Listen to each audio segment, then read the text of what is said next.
Alright, here we are for round 4, currently 2-1, and we are on the play.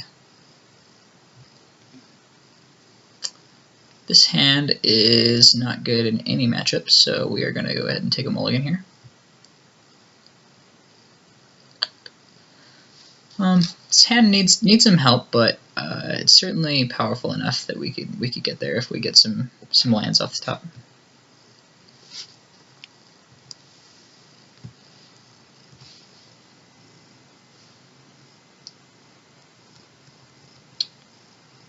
I think we're going to go ahead and actually, I'd like to save the land to see what color we need, but it looks like we're just going to need black and green in the immediate future, so we'll go ahead and lead off with an Inquisition.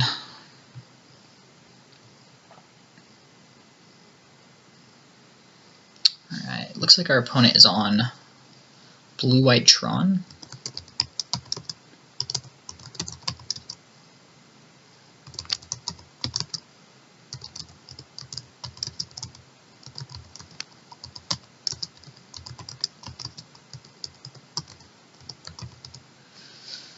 Alright, so here I think I just want to take the remand, guarantee my turn 2 play even if it's just a Thoughtseize. I think I'm just going to take the remand here.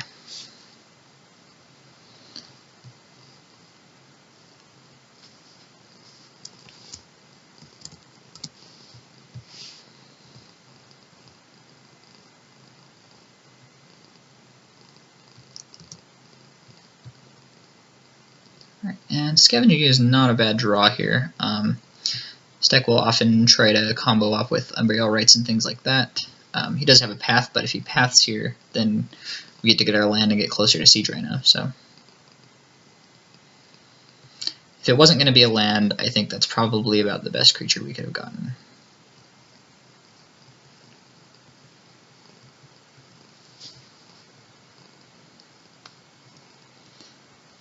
He's played the Seachrome.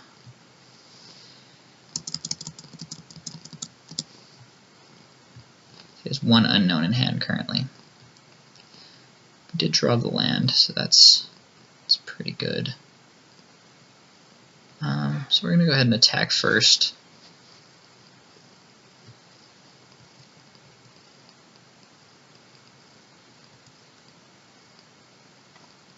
We're going to Thoughtseize him now. If he decides he'd like to path in response, at least we have Siege Rhino coming down a turn early, which is nice.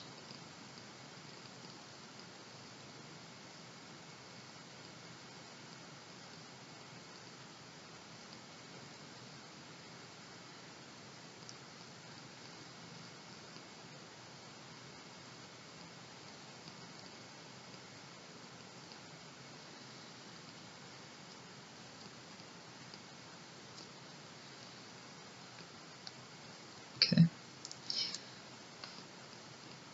We are going to use Path to Exile's ability and get a Plains.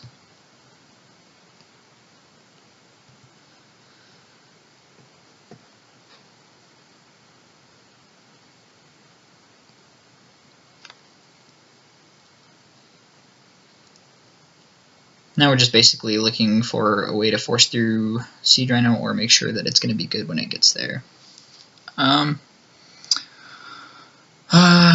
Think Twice or Thirst for Knowledge, which is the bigger problem. I think that Thirst for Knowledge is probably more of a concern since Think Twice takes a couple turns and he's so far off of Emrakul that I'm just definitely not even thinking that at the moment. So we'll take the Thirst, leave him with Emrakul, Think Twice, Colonnade into Snow Covered.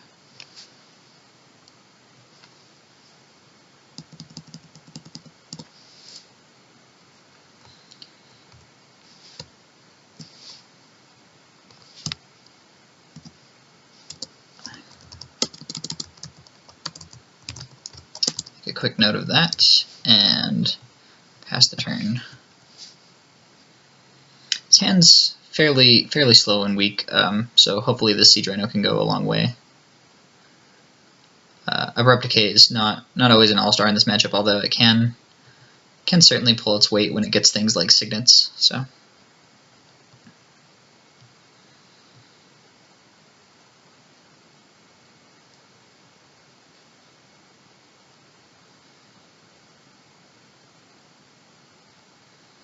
I think here we just want another Overgrown Tomb. Again, the deck is pretty hungry for black and green mana.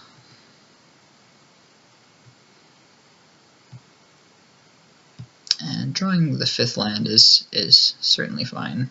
No. Let's tap this like we know what we're doing.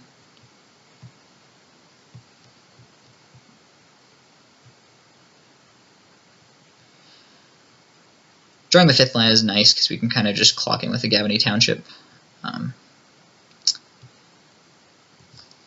But we are certainly hoping to draw more action rather than just trying to get there with just this Rhino.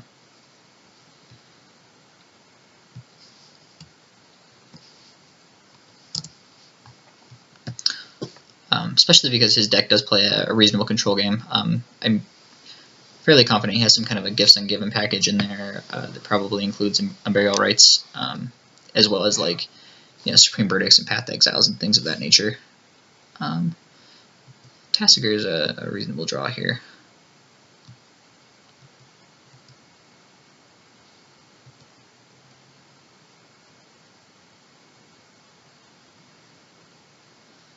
Okay, so he's going to path our Rhino.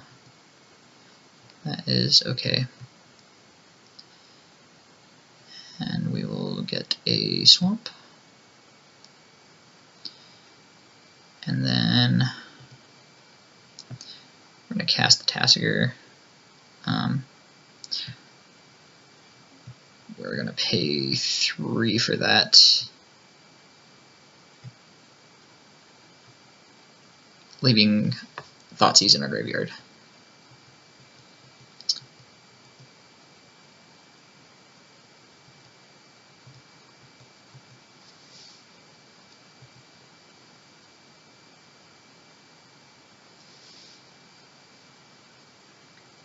So Emrakul and Island are the cards that we know he has in his hand.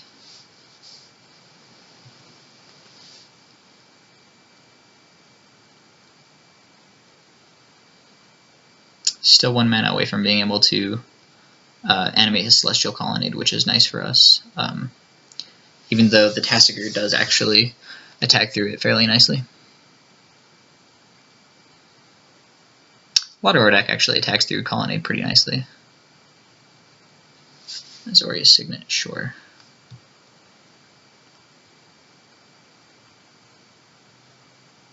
Timely Reinforcements.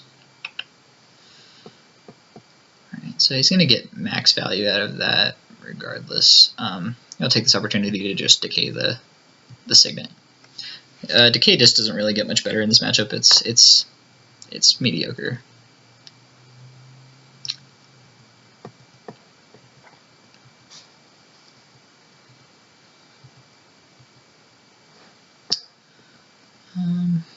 Yeah, we'll crash in here, expecting to just get chump blocked.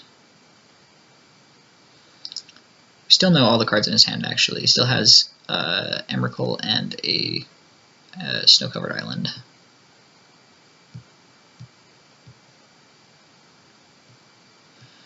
So, neither one of these are particularly... Oh, man. If I remember how to tap for Siege Rhino.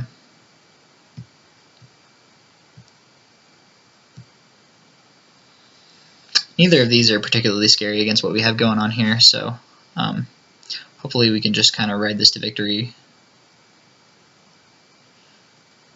Next turn he'll be in a position to be able to double block something in order to trade for one of our creatures, but the Gavany Township should help there. Lingering Souls is a great draw too with the Gavany Township available to us.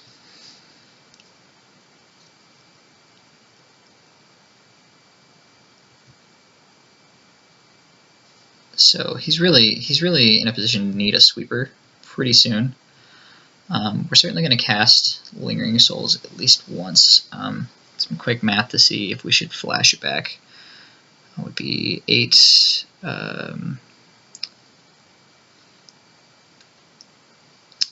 So blocks here, blocks here.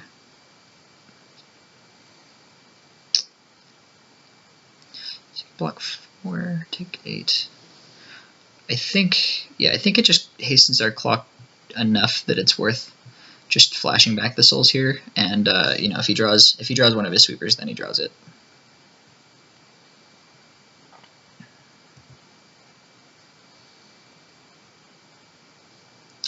And you can't really give Tron too much time because eventually they're going to find something. They have, specifically Blue-White Tron has a lot of draw spells. They have, you know, Gifts Ungiven for Elish Norn, or you know, any number of hateful things.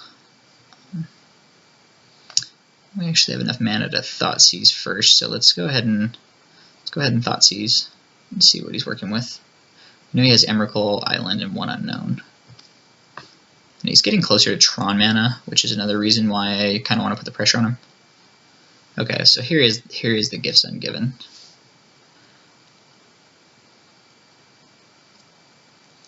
Let's see what he's going to choose to get.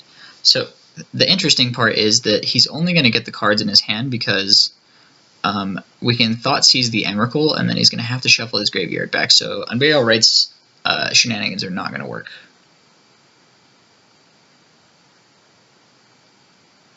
So this is going to be, you know, a true Gifts Ungiven rather than like a, you know, gifts for just Unburial Rites and Elish Norn or anything like that.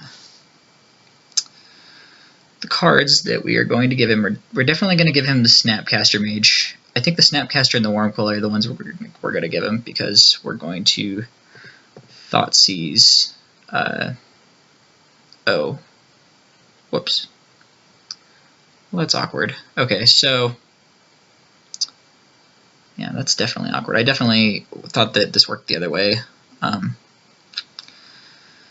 So that being said, we are going to take.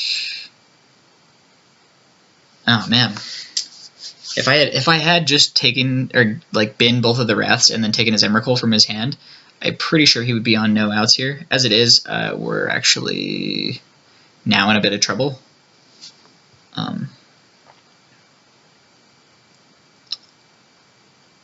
I think I still have to take the Emrakul from his hand, just to make his Snapcaster Mage worse. But yeah, definitely didn't want him to have Wrath of God. That was a huge mistake on my part.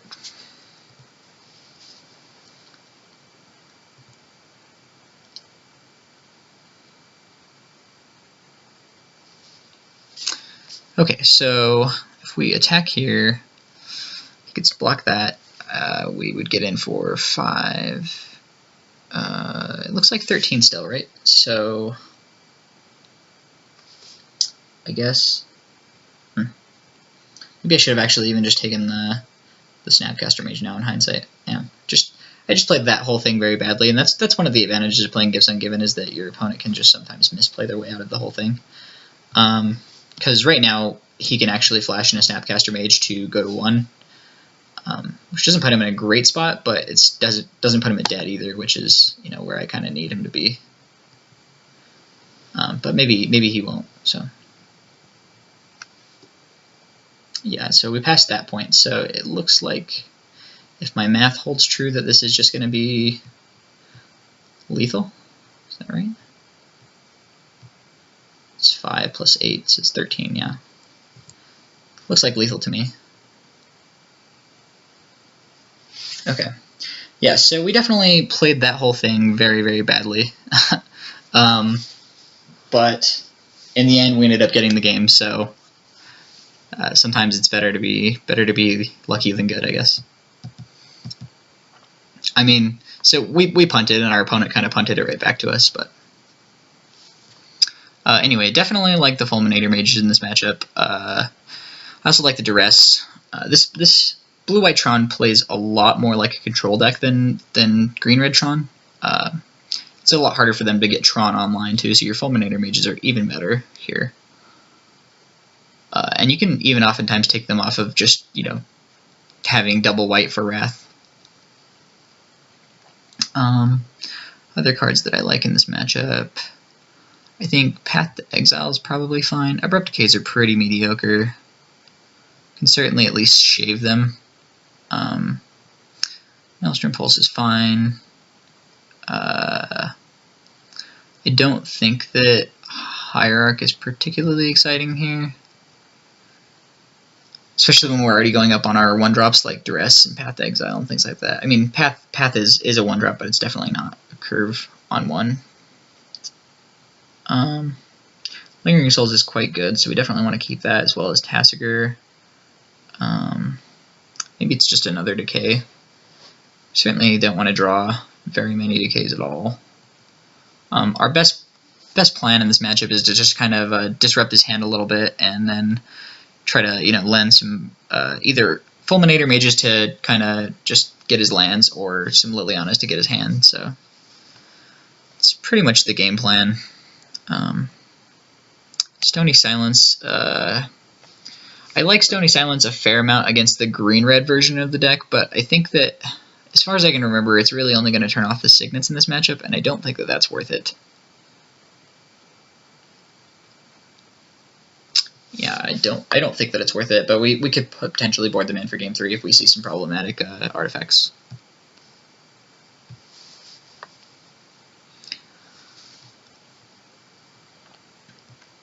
And this hand is totally reasonable.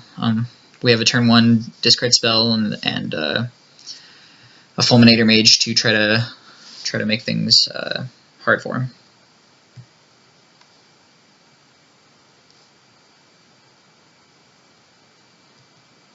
Turn 1 Leyline, huh? It's pretty solid.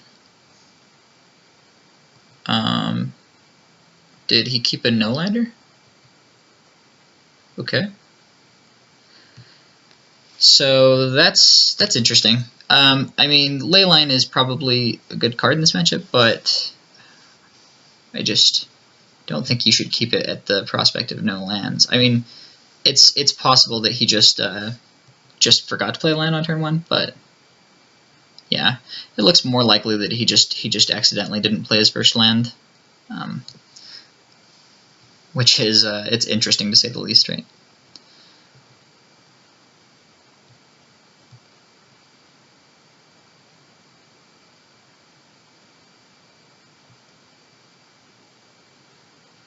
Just get an overgrown tomb here.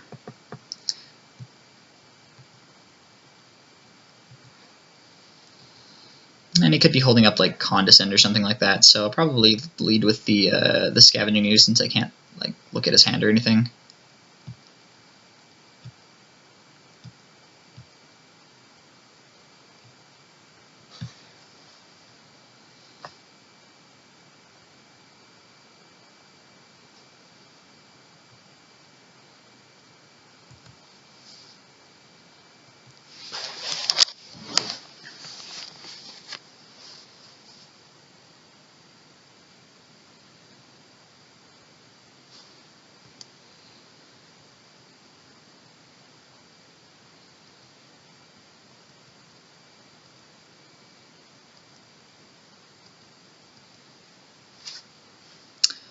Yeah, drawing another discard spell was not ideal.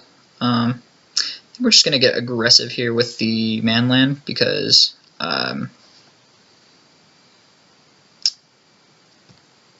we really just don't want to cast spells into Condescend or something like that. So the ultimate goal being for him to tap some amount of mana on our turn. I mean, obviously this turn it's not going to really affect him that much if he taps his mana. But eventually we do want to stick a Fulminator Mage, so...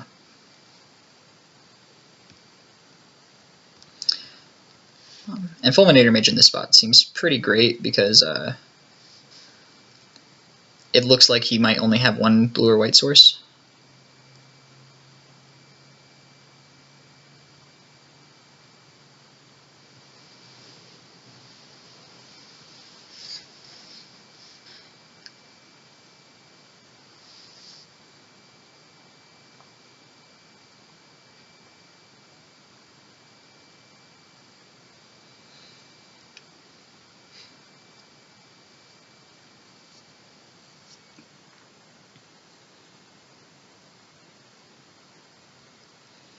And these discard spells in our hand right now, while mostly dead, aren't completely dead. You can do interesting things with growing Tarmogoyf with them, as well as just drawing a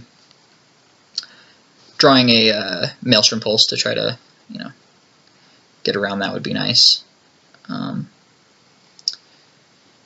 So I think here we're going to just play a Gavany Township and attack with just the ooze here. We probably can't wait any longer to pull the trigger on the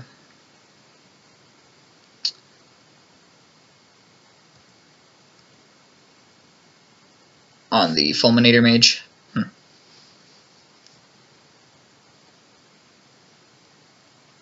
Interesting. Well,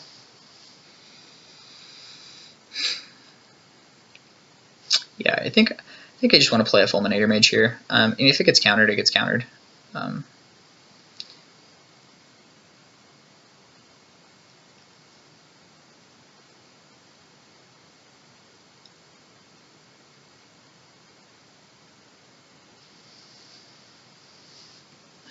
Okay, so it got remanded.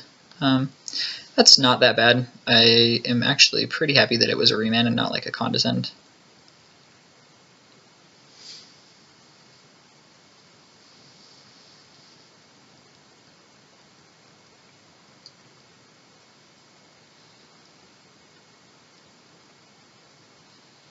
Timely reinforcements.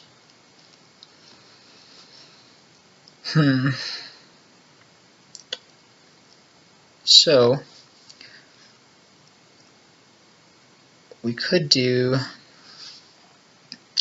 I think we are going to try to Path to Exile our guy so that he doesn't get guys here, and then we can attack him with the String Wildwood and play a Fulminator Mage this turn.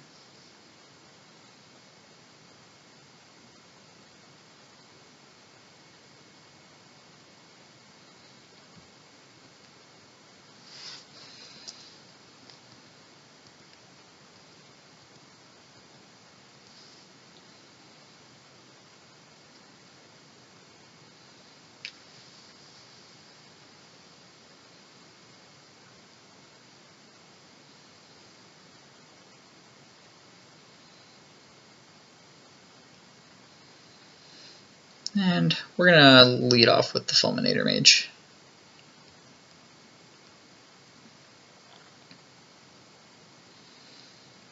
And then try to get in there with the String Wildwood.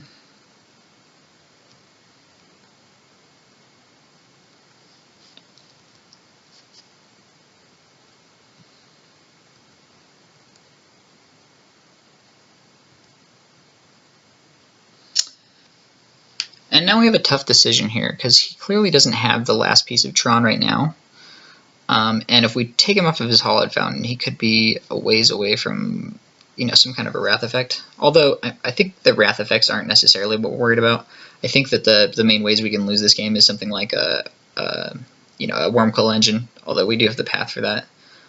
But just him having Tron active in general. So I think we're just going to go ahead and kill the tower now. And then next turn, we'll set up for like a Liliana plus attack with String Wildwood.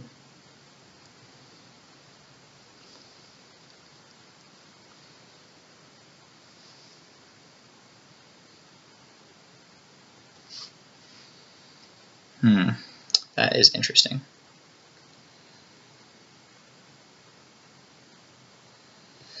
So yeah, I think we're going to attempt for a Maelstrom Pulse here.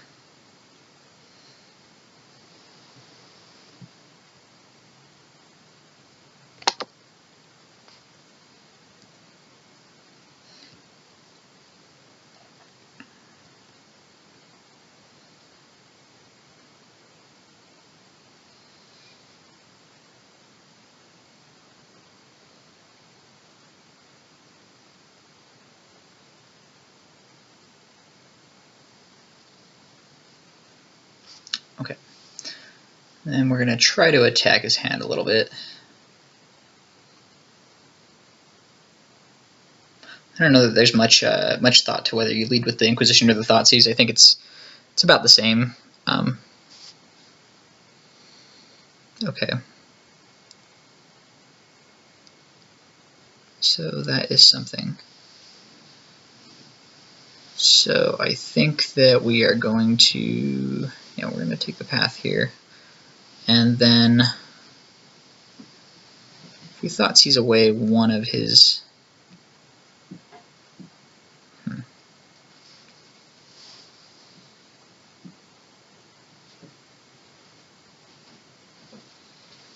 think we Thoughtseize away one of his gifts ungiven.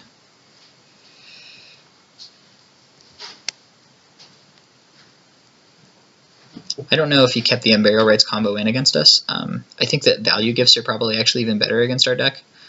But if he does go for like an Unburial Rites combo, we actually have plenty of answers for that. So it's really what we're hoping for. Because I mean, if he gets Iona naming either black or white, we have the answer for the other side. And if he gets, Elish Norn, then that's just really not going to do anything. So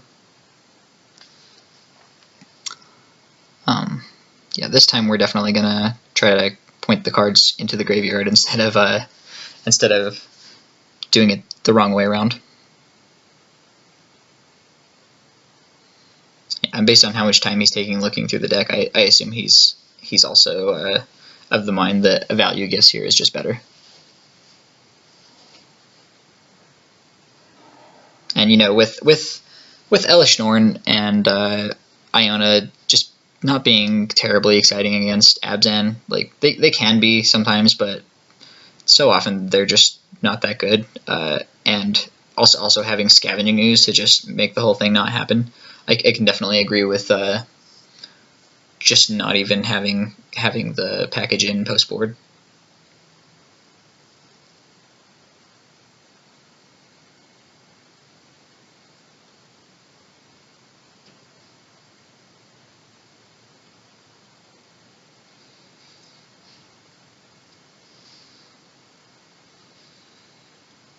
So I think we're going to just go ahead and let him have, he can, yeah, I'm going to put the Plains and the Timely in the yard. He can have the Ghostly Prison and the Path to Exile, and we'll just try to grind him out with this Liliana of the Veil.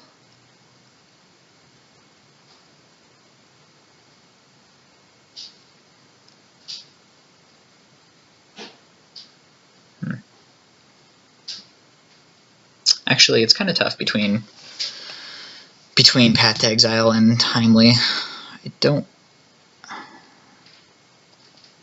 or rather leaving him Ghostly Prison or Timely.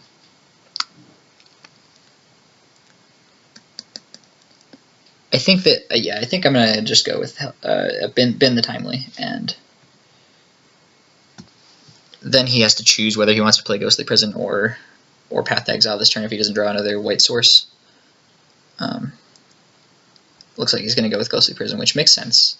We're going to go ahead and play a String Wildwood, play a Liliana, and we're going to tick it up.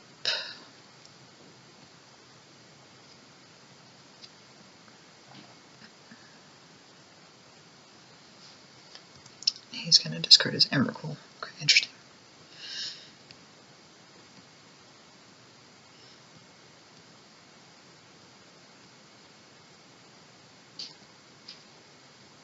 Oh, I can't attack with this. Yeah. Oops. It's fine.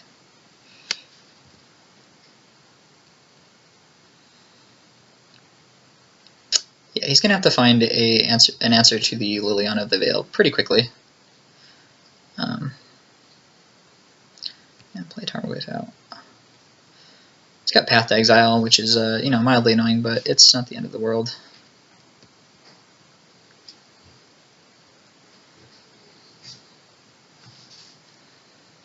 And we have enough mana to pay for the Ghostly Prison and attack, so we will do that.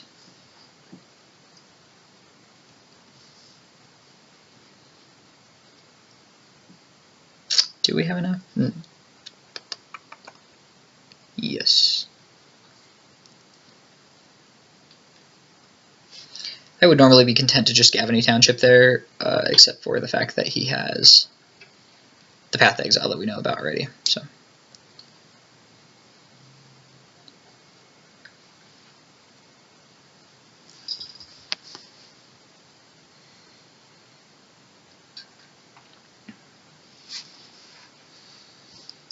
Okay.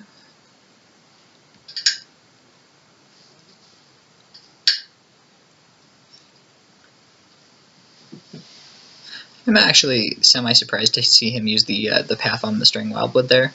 I would think that he would get more value off of it using it on the Tarmogoyf the following turn. I did fully expect to get in that hit for 3 there. Like, the Tarmogoyf doesn't tie up my mana, which is really nice for me. But, you know, to each his own.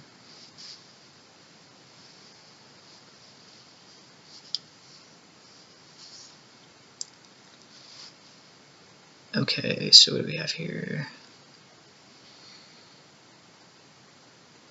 I'm gonna go ahead and get the.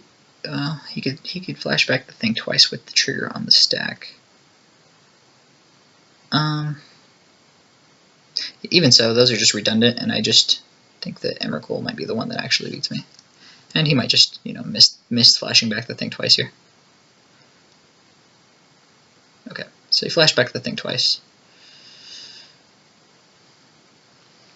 And we're gonna go ahead and plus, I guess with double Wrath in his hand, it makes a lot more sense of why he would path the Stirring Wildwood instead of the Tarmogoyf. And then let's see, what can we do here? Yeah, so we can just attack and pay the 2. And we're also just gonna Gavany.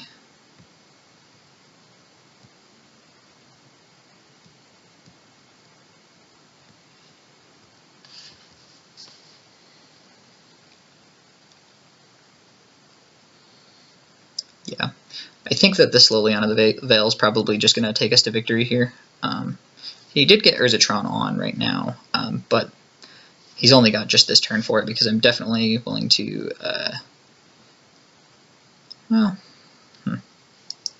that's an interesting draw. So yeah, we'll go ahead and cast the Fulminator Mage first, actually.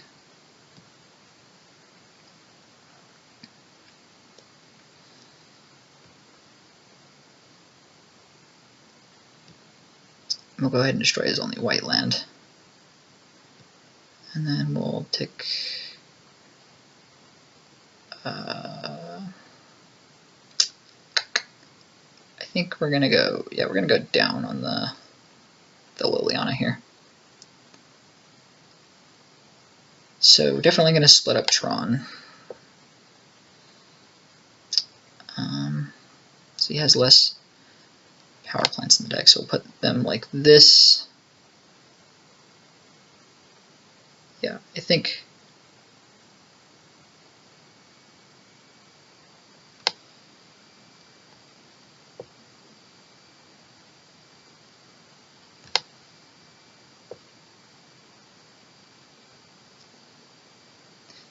that's a pretty even split there. I would expect him to keep the pile with the power plants, but maybe, yeah, maybe keeping Trons is only out.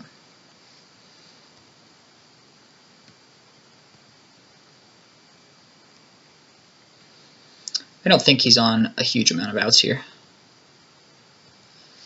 He's facing lethal next turn, and he just doesn't really have any colored mana or any mana at all. Yeah. Alright, so pulled out a 3-1 today. Pretty exciting. We ran into 4 different decks, so you know, hopefully you guys enjoyed the video, and please comment and let me know if there are any other decks you'd be interested in watching. I pretty much have a very wide selection of decks that I can play, so if there's a deck you're interested in, regardless of format, just let me know and I'll see what I can do about it. Thanks.